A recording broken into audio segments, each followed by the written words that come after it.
तुम बोर्ड में 90 to 95% तक स्कोर कर सकते हो इन लास्ट डेज में स्मार्टली स्टडी करके, लेकिन कुछ लोग इतना पोटेंशियल होने के बावजूद 90% तक स्कोर भी नहीं कर पाते, जबकि उनमें पोटेंशियल 95% का होता है। ये मैं अपने पर्सनल एक्सपीरियंस के बेस पर बता रहा हूँ। बहुत ज़्यादा स्टूडेंट्स और बहुत ज़्यादा मेरे दोस्तों को मैंने देखा है ये मिस्टेक्स करते हुए, जो आज इस वीडियो में मैं आपको बताऊंगा, और यकीनन वो मिस्टेक्स आप भी करते होंगे इन लास्ट डेज में। लेकिन इससे पहले कि आपको मैं वो मिस्टेक्स बताऊं, उससे पहले आपके लिए एक बात जानना बहुत ज़रूरी है जो मुझे बहुत बाद में रियलाइज़ हुई, जो लिटरली वो बात आपके मार्क्स 10 टाइम्स इंक्रीज कर देंगे, आपके जो मार्क्स एक्सपेक्टेड होंगे। सो बात को गौर से समझना है। इसके बाद मैं आपको 1 बाई 1 वो इंपॉर्टेंट मिस्टेक्स बताऊंगा जो लास्ट डेज में आप करेंगे। जब मेरे 11 के एग्जाम थे तो 11 के एग्जाम में मैंने अपना टारगेट रखा 550 आउट ऑफ 600 मार्क्स।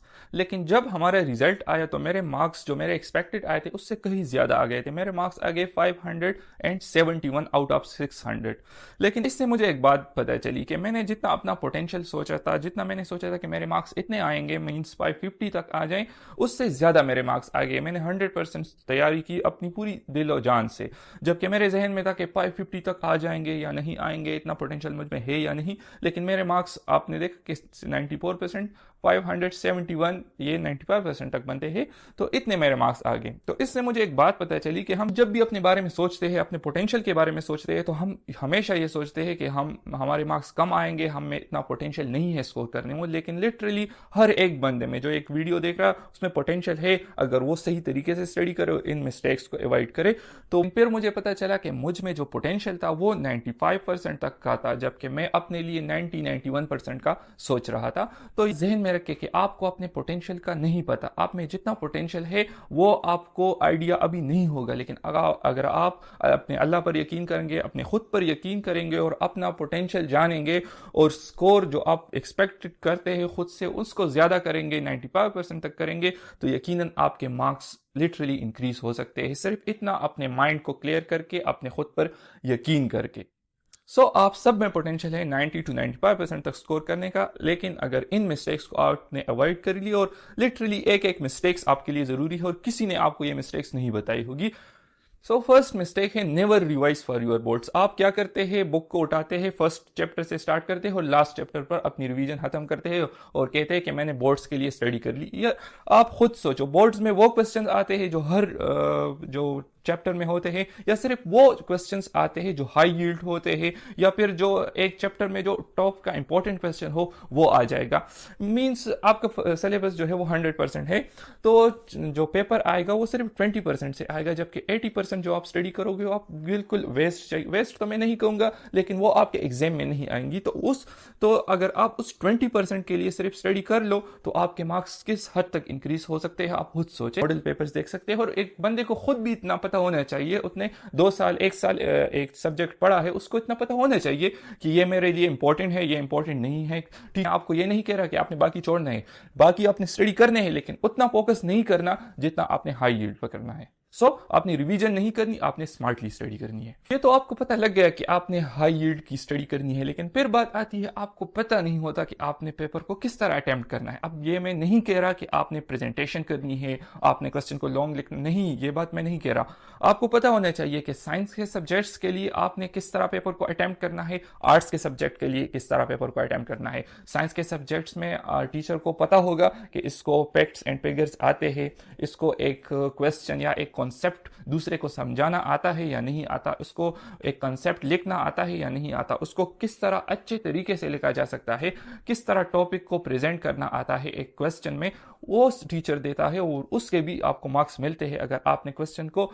बस आपने ये जहन में रखना है कि टीचर मेरा क्वेश्चन देख रहा है, वो मेरे सामने और मैं उसको बोल रहा हूँ। आपको पेपर अटेम्प्ट करने का तरीका भी आ गया। इस तरह आर्ट्स में भी होता है कि आर्ट्स में आपने किस तरह टीचर को समझाना है, टीचर के जहन के मुताबिक आंसर लिखना है। अब आपको नहीं पता कि कौन सा टीचर आपके पेपर चेक करेगा, तो इस तरह आंसर आपने लिखना है कि आपको खुद को इजी समझ में। बस एक मरतबा क्वेश्चन रीड करे और उसका आंसर जब वो रीड करे तो उसको पता हो कि इसने इस क्वेश्चन का आंसर लिखा है, ना कि आपने एक बात एक जगह से लिखी है, दूसरी बात दूसरी जगह। एक फ्लो में लिखना है आर्ट्स के सब्जेक्ट्स में। आपको हर पेपर के अटेम्प्ट करने का तरीका आ गया, लेकिन फिर यहाँ पर एक प्रॉब्लम आती है कि आप चीज़ों को मेमोराइज करने लग जाते हो। आपने बोर्ड्स के लिए मेमोराइजेशन की टेक्निक इस्तेमाल नहीं करना। अब ये मैं नहीं कह रहा कि 100% आपने मेमोराइजेशन नहीं करनी, आपने करनी है, लेकिन अगर आप खुद सोच लो, अगर साइंस के सब्जेक्ट्स की अगर मैं बात करूं तो उसमें आंसर होंगे और वो इतने लंबे लंबे आंसर होंगे। इसी तरह आर्ट्स में भी कुछ जो है वो लंबे क्वेश्चंस आंसर होते हैं, या फिर SATC वो चीज़ें होती है। तो अगर आप वो याद करने लग जाओ तो आप खुद सोचो, वो चीज़ें जो आप याद करोगे एग्जाम में पेपर के टाइम वो याद रहेंगी, वो रटे वाली चीज़ें नहीं रहेंगी।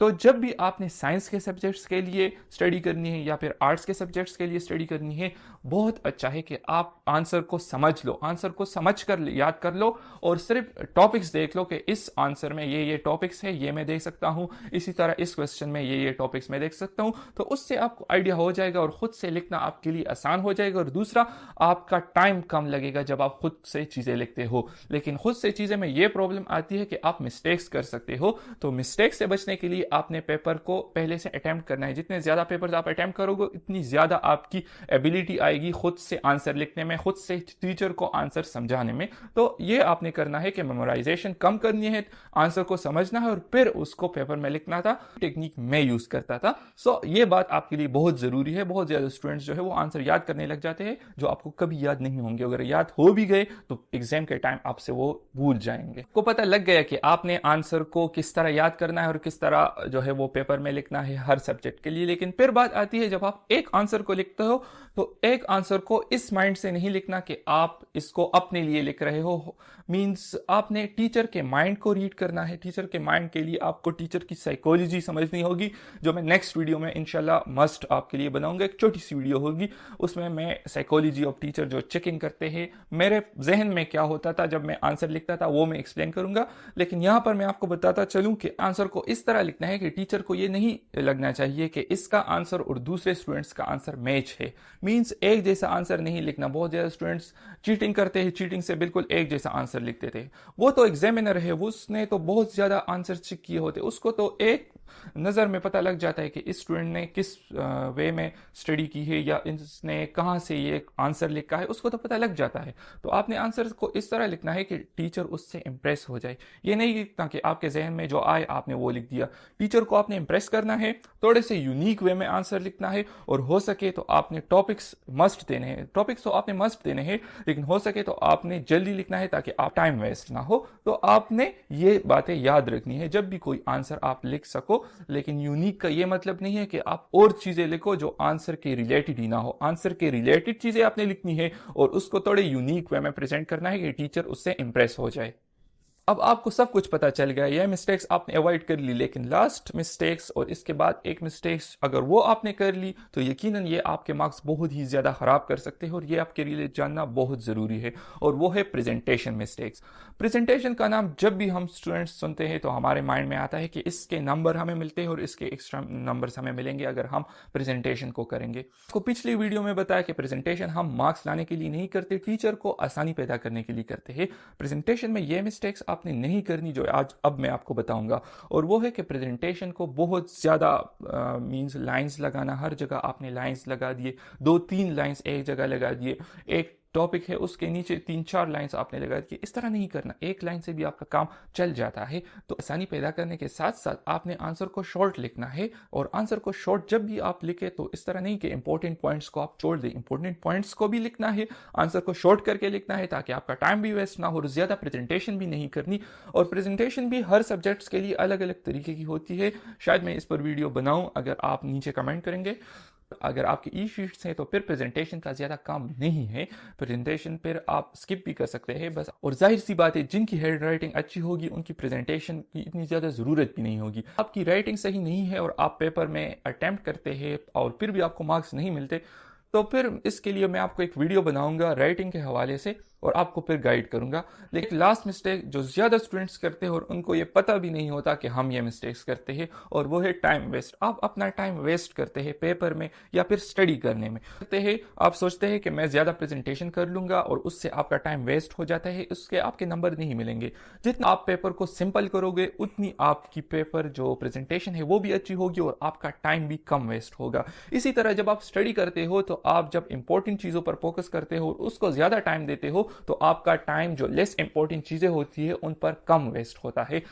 के अलावा अगर आपके प्री बोर्ड्स है या फिर इस तरह टेस्ट है तो उनके लिए आपने स्टडी करनी है और उस स्टडी को इस अंदाज में आपने करना है, उसको इस अंदाज में अटेम्प्ट करना है फिर कि आपको वो बोर्ड्स के पेपर लगने चाहिए। और बोर्ड्स के पेपर आप जितने टाइम में कंक्लूड करो उससे 10-20 मिनट्स पहले आपके प्री बोर्ड्स के पेपर आपको आने चाहिए, अटेम्प्ट करने चाहिए। या पिछली वीडियो में जिस तरह आपको बताया कि आपको पेपर अटेम्प्टेशन पहले करनी है बोर्ड से, तो जब भी आप प्रैक्टिस के लिए पेपर को अटेम्प्ट करो तो आपने 20-30 मिनट्स पहले रखना है कि मैं इसको 20-30 मिनट्स पहले कंप्लीट करूं, जैसे बोर्ड में मैं 20-30 मिनट्स बाद मैं कंप्लीट करूंगा। तो इस तरह आपका टाइम वेस्ट जो आप करोगे पेपर में या स्टडी में वो बच जाएगा। इसके अलावा आपके पास ज़्यादा टाइम होगा पेपर को प्रेजेंट करने में, या जो टाइम जब आपके पास नहीं होता तो आप मिस्टेक्स ज़्यादा करते हो पेपर में, तो उससे भी आप बच जाओगे। जब आपके पास टाइम होगा तो आप मिस्टेक्स से भी बच जाओगे पेपर में, और पेपर में थोड़ी अच्छी सी हैंड राइटिंग के लिख सकोगे। Hand writing video and psychology of teacher जो हम पेपर लिखते हैं तो उसके रिलेटेड मैं वीडियो बनाऊंगा। अगर इस वीडियो पर अच्छा कमेंट आया और नेक्स्ट वीडियो में मिलेंगे, तब तक के लिए अल्लाह हाफिज़।